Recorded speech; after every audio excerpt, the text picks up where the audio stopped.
Good morning YouTube. Aujourd'hui on se retrouve pour la critique de 1917, un film réalisé par Sam Mendes, donc c'est un film que j'attendais énormément. Pourquoi? Parce que ce film est un énorme pari, c'est un faux plan séquence, c'est-à-dire que pendant près de 2 heures, la caméra ne va avoir aucune coupure, ça va purement faire uniquement que suivre les personnages grâce à des mouvements et non pas grâce à des coupures. C'est un faux plan séquence parce que ils ont quand même, on les voit pas, mais ils ont quand même réussi à couper l'image pour pouvoir mettre sur pause et pouvoir préparer la suite comme ça, comme si c'était un film normal où il y avait une coupure, mais ça ne se voit pas. Et donc ça, et c'est un film que j'attends énormément parce qu'en plus, ça avait l'air fou au niveau des décors, mais aussi 1917, donc c'est la Première Guerre mondiale et ça avait l'air très intéressant. Je l'ai vu en VO, donc je ne pourrais pas parler de la VF parce que vous savez que j'aime bien parler de la VF. Là, je n'ai pas vu la VF, donc je ne peux pas en parler. Alors, déjà, 1917, c'est un scénario très simple. C'est deux soldats qui ont pour mission d'apporter un message à on va dire un bataillon un peu plus loin, je crois à 10 kilomètres, où le motif du message, c'est d'annuler un assaut contre les Allemands qui est en fait un piège. Et du coup, ils ont un temps limité pour pouvoir y aller. Mais bien sûr, ils vont devoir passer sur la route des Allemands.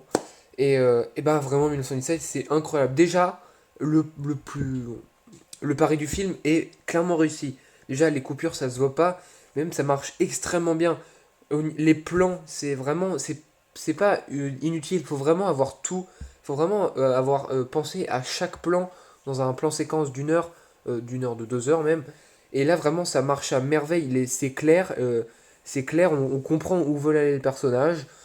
Quand, pour créer du suspense, pardon, il y arrive. Enfin, vraiment, ça marche à merveille. Et c'est cool parce que quand tu loupes le plus gros pari de ton film, c'est quand même. Oh, pardon. C'est très bête. Et là, il s'est pas loupé et c'est vraiment, vraiment cool. Aussi, les décors, vraiment, c'est que décors faits main. Ça se voit qu'il n'y a aucun fond vert.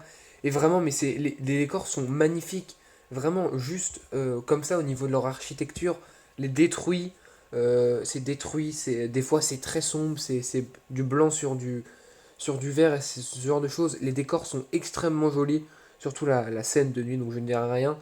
Et voilà. Et en plus, ce qui marche, c'est non seulement l'architecture, mais aussi la lumière, que ce soit pour la lumière du film ou la lumière de tous les décors, ça marche vraiment, vraiment bien. Je dis beaucoup trop, ça marche. Ça fonctionne.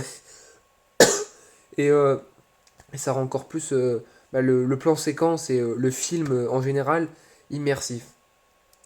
Les personnages, même si on n'en sait pas grand chose sur eux, on arrive à s'attacher avec eux déjà par les enjeux, hein, puisqu'il y en a un qui doit rejoindre son frère et l'autre qui n'a plus rien à perdre. Mais aussi, quand même, les dialogues sont très très bien, ça les rend les personnages beaucoup plus intéressants. Et les interactions qu'ils ont entre eux, c'est vraiment cool. Mais aussi par le jeu d'acteur qui est vraiment bien. Et c'est pour ça que ça les rend attachés. Il y en a un qui veut vraiment sauver son frère et l'autre qui a peur. Et c'est vraiment, vraiment cool déjà d'avoir, on va dire, deux points de vue de personnages qui n'ont pas la même détermination. Et une fois de plus, ça rend le film encore plus immersif. La musique colle parfaitement avec les scènes. Ils savent extrêmement bien comment doser la musique. Si c'est un moment angoissant, ils réussissent à mettre pardon pour la notification, je ne peux pas l'enlever. Si c'est un moment angoissant, ils arrivent à mettre vraiment la pile, les bonnes notes. Si c'est pour créer du suspense, bon, c'est de l'angoisse aussi, mais un peu différent. Bref, ils réussissent à trouver pas. Ils réussissent soit à pas mettre de musique, soit à mettre la bonne. Quand ça marche extrêmement. Aussi, le scénario, faut en parler. Parce que même si ça reste très très simple, c'est pas juste un prétexte pour pouvoir mettre les explosions ainsi que toute l'action. Non, c'est vraiment quelque chose qui a un but, pas dénué de sens. Et c'est ça qui est cool parce que maintenant on a tellement du mal à trouver un scénario vraiment complexe. Et là, on nous montre juste un, un scénario pardon, simple, mais qui est quand même, on va dire, assez intéressant et pas complètement fait à l'arrache pour pouvoir caler ce que le réalisateur veut. Voilà. Et le dernier point que j'aimerais aborder, c'est l'époque, hein. C'est très très immersif au niveau des fusillades, des explosions et des costumes aussi. Les costumes, il y a vraiment eu un travail, mais aussi pour la décoration et les costumes, ça marche vraiment, ça fonctionne. Ça fonctionne extrêmement bien. Et c'est aussi les plans, comme vous le voyez là. Les plans où il y a énormément de personnes, ça marche très bien. Il faut vraiment que j'arrête de dire ça marche. Et vraiment, c'est aussi un travail d'immersion. C'est comme un peu comme Quentin Tarantino a fait sur Once Upon a Time Hollywood. Le travail a vraiment été à fond. Le travail de reproduction a vraiment été fait à fond, mais à fond, mais à fond. Et ça nous met encore plus dans le film. Voilà, j'espère que cette critique vous aura plu. J'essaie de reprendre les critiques régulières. Je sais que je vous ai dit que cette critique sortirait récemment. J'ai presque une semaine de retard, mais désolé. J'essaierai dès que je vois un film, c'est vraiment de sortir la critique. Là, j'avais pas le temps. Je ferai pour les prochains films. En tout cas, j'espère que cette critique vous aura plu. Salut.